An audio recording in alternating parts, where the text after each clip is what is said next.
தந்தை, மகன், தூய ஆவியுடைய அருளும் ஆசீரும் ஒருவரோடும் நிறைவாக இருப்பதாக. நாங்கள் இன்று திருவருகை காலத்தில் 4வது வாரத்துக்குள் காலடி பதிக்கின்றோம். அன்பின் வாரத்துக்குள் நாங்கள் காலடி பதிக்கின்றோம். அன்பே கடவுள், கடவுள் அன்பாய் இருக்கிறார். அந்த அன்பை நாங்கள் அனுபவிக்கப் போகிறோம். இவ்வாறு பிறப்பின் வடிவிலே நாங்கள் அனுபவிக்கப் போகிறோம். சொற்ப நாட்களிலே ஆண்டவருடைய பிறப்பை நாங்கள் கொண்டாடப் போகின்றோம். அகமகிழ்ந்து கொள்ளுவோம், பேருவகை கொள்ளுவோம். ஆண்டவராகிய கிறிஸ்து எங்கள் மத்தியிலே வரப்போகின்றார், எங்கள் மத்தியிலே பிறக்கப் போகின்றார்.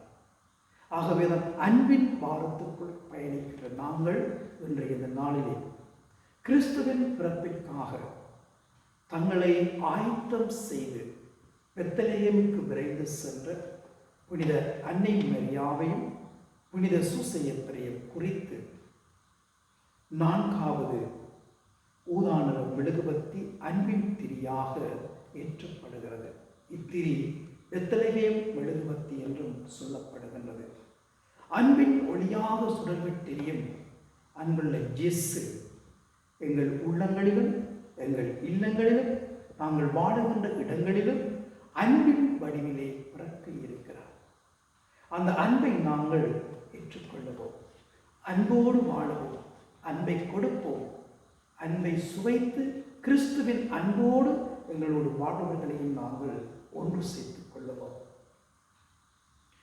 அன்பு கடவுள் எங்களுக்கு கொடுத்த மாபெரும் கொடை. எங்கள் மீது கொண்ட அளவற்ற அன்பினால் கிறிஸ்து தன்னையே எங்களுக்கு முழுமையாக கொடுத்தார். இந்த நாங்கள் திருவிவிலியத்திலே பார்க்கின்றோம், ஆண்டவர் யார் யாரை தொட்டாரோ அவர்கள் குணமடைந்தார்கள், யார் யாரை சந்தித்தாரோ அவர்கள் மனம் திரும்பினார்கள், யார் யாரை ஆண்டவர் தன் பின்னால் வரும்படி அழைத்தாரோ அவர்கள் இயேசுவை பின்தொடர்ந்து இயேசுவுக்காக சாட்சிகளானார்கள். இயேசுவின் வழியிலே சென்றவர்கள் எல்லாம் கிறிஸ்துவுக்கு சான்று பகர்ந்து அவருடைய வாழ்க்கை ஒளிமயமாகியது. எதற்காக? ஆண்டவர் மீது கொண்ட அன்பிற்காக. ஆண்டவர் மீது கொண்ட அன்பிற்காக கிறிஸ்துவின் அழைப்பை பெற்ற எல்லோருமே ஆண்டவர் பாதையிலே சென்றார்கள்.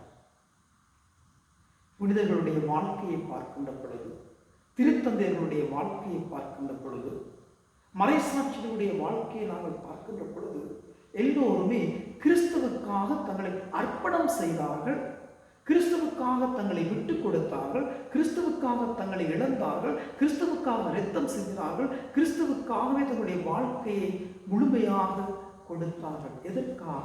இறைவன் மீது கொண்ட அளவற்ற அன்பிற்காக. நாங்கள் சிந்திப்போம், ஆண்டவர் எங்கள் மீது கொண்ட அன்பினால் எங்களுக்கு அழகிய வாழ்க்கையை தந்து இந்த உலகத்திலே வாழும்படி எங்களை ஆண்டவர் நிலைநிறுத்தி இருக்கிறார். அவருடைய அன்பிற்காக, அவர் எங்கள் மீது கொண்ட நேசத்திற்காக, பாசத்திற்காக நாங்கள் எவற்றை ஆண்டவருக்கு நாங்கள் கொடுக்க போகிறோம்? நாங்கள் கிறிஸ்துவின் பிறப்பை அறிவித்துக் கொண்டிருக்கிற நாட்டிலே சிந்திக்க வேண்டிய ஒரு விடயம். அன்பிற்காக, எங்கள் மீது கொண்ட அன்பிற்காக ஏழையாக மாட்டு தொழுவத்திலே வந்து பிறக்க இருக்கின்றார். எங்கள் மீது வைத்த அன்பிற்காக, ஆண்டவர் மீது வைத்த அன்பிற்காக நாங்கள் எதை இழக்கப் போகிறோம், எதை கொடுக்க போகிறோம் என்பதை பற்றி நாங்கள் சிந்திக்கின்ற ஒரு நாட்களாக இந்த நாட்கள் இருக்கின்றன. அன்பித்து விட்டது, காலம் நெருங்கி விட்டது. ஆண்டவர் எங்களை சந்திக்க வரப்போகின்றார், எங்களுடைய உள்ளங்களிலே குடிகொள்ள வரப்போகின்றார், இல்லங்களிலே குடிகொள்ள வரப்போகின்றார். நாங்கள் எவற்றை நாங்கள் கொடுக்க போகிறோம்? எவற்றோடு நாங்கள் ஆண்டவரிடம் செல்ல போகிறோம்? சிந்திக்க வேண்டிய ஒரு விடயமாகத்தான் இருக்கிறது. புனித குழந்தை திரேசாள், இயேசுனுடைய புனித குழந்தை திரேசாள் அடிக்கடி சொல்லுவாளாம், இயேசுவே, நான் உம்மை அன்பு செய்து என்னை முழுவதும் உமக்கு கொடுக்கிறேன், நான் உம்மை அன்பு செய்து என்னை முழுவதும் உமக்கு கொடுக்கின்றேன் என்று அடிக்கடி சொல்லுவாள். இதே வார்த்தைகளை நாங்கள் சற்று தியானித்துக் கொள்வோம். ஆண்டவரே, உம்மை நாங்கள் அன்பு செய்து என்னை முழுவதுமாக உமக்கு கொடுக்கின்ற எனது வார்த்தைகளோடு ஆண்டவரிடம் நாங்கள் செல்ல நாங்கள் தயாராக்குவோம். அன்பே அன்பே சிறந்தது, இறை அன்பே உலகில் சிறந்தது என்று ஒரு கவிஞன் அழகாக பாடியிருக்கிறார். இன்னும் பார்க்க போனால் தேடல் உள்ள உயிர்களுக்கு தினமும் பசி இருக்கும் என்று சொல்லி இன்னொரு அறிஞர் பாடியிருக்கிறார்.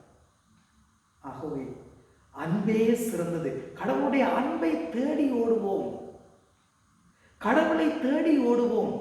ஆகவே எங்களுடைய வாழ்க்கையின் தேடல், அன்பின் தேடல் கிறிஸ்துவாக இருக்க வேண்டும்.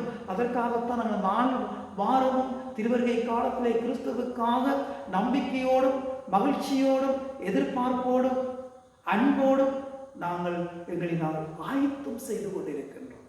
எதற்காக? கிறிஸ்துவை தேடுவதற்காக.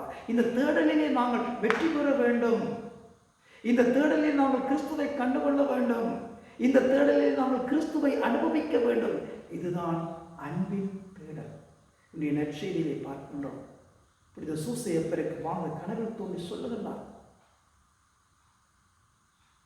இந்த கனவின் மூலமாக சூசையப்பர் தேவ அன்னையை ஏற்றுக்கொள்ளுகின்றார், அன்போடு ஏற்றுக்கொள்ளுகின்றார். வானதூதர் மீண்டும் அவரை பார்த்து சொல்லுகின்றார், இதோ கன்னி கருவுற்று ஒரு ஆண்மகவை பெற்றெடுப்பார், அக்குழந்தை இம்மனுவேல் என பெயரிடுவர் என்று இறைவாக்கின் வாயிலாக ஆண்டவர் உரைத்தது நிறைவேறவே இவை யாவும் நிகழ்ந்தன. இம்மனுவேல் என்றால் கடவுள் நம்முடன் இருக்கின்றார் என்பது பொருள். ஆகவே கடவுள் எங்கும் இருக்கிறார், எப்பொழுதும் எங்களை ஆண்டு வழிநடத்தி கொண்டிருக்கின்றார். நாங்கள் எங்கு செல்கிறோமோ, எங்கெங்கெல்லாம் உங்களுடைய வாழ்க்கை பயணம் தொடர்கின்றதோ, எங்கெங்கெல்லாம் உங்களுடைய வாழ்க்கை வாழப்படுகின்றதோ, அங்கெல்லாம் ஆண்டவர் நிறைந்திருக்கின்றார். இம்மானுவேல், கடவுள் நம்மோடு. புனித சூசையப்பர் வானதூதரின் வார்த்தைகளை கேட்டு ஏற்றுக்கொண்டு, அன்னை மரியாவை ஏற்றுக்கொண்டு, இறைவனுடைய பிறப்பிற்காக இறைவனாகிய கிறிஸ்துவை பெற்றெடுப்பதற்காக பெத்லகேம் நோக்கி நடக்கின்றார். ஆகவேதான் இடர்கள் வந்த போதும், துன்பங்கள் வந்த போதும், வேதனைகள் வந்த போதும் எதற்கும் அஞ்சாமல் கிறிஸ்து உலகத்தில் பிறக்க வேண்டும் என்ற நோக்கோடு இலக்கோடு அவர்கள் செல்கின்றார்கள். ஆண்டவருடைய பாதுகாப்போடு, ஆண்டவருடைய அரவணைப்போடு, ஆண்டவருடைய ஆசீர்வாதத்தோடு செல்லுகின்றார்கள், பெத்லகேம் நோக்கி செல்லுகின்றார்கள்.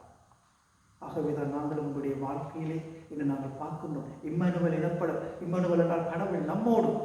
நாங்கள் ஒருவரும் நாங்களாக மாற வேண்டும். அது உண்மையான அன்பு. அன்பு எனக்கு மட்டுமல்ல, இறைவன் எனக்கு கொடுத்திருக்கக்கூடிய அன்பு, வாழப்பட வேண்டிய அன்பு, எல்லோரோடும் பகிரப்பட வேண்டிய அன்பு, எல்லோரையும் ஆட்கொள்ளப்பட வேண்டிய அன்பு. அதுதான் இறை அன்பு. ஒவ்வொரு கிறிஸ்தவனிலும் ஒவ்வொரு கிறிஸ்தவனிலும் நிறைந்திருக்கிற இறை அன்பு. ஆகவே நான் என்ற வார்த்தையை எடுத்துவிட்டு நாங்கள் என்ற வார்த்தைகளோடு எங்களுடைய அன்பின் பயணத்தை நாங்கள் தொடர்வோம். மெனுவல், கடவுள் நம்மோடு, கடவுள் என்னோடு இருக்கிறார். நான் என்றால் நான் தனித்து இல்லை, கடவுள் என்னோடு வாழ்ந்து கொண்டிருக்கிறார். ஆகவே நானும் கடவுளும் வாழ்ந்து கொண்டிருக்கின்றோம். ஆகவே நாங்களாக நாங்கள் வாழ வேண்டும்.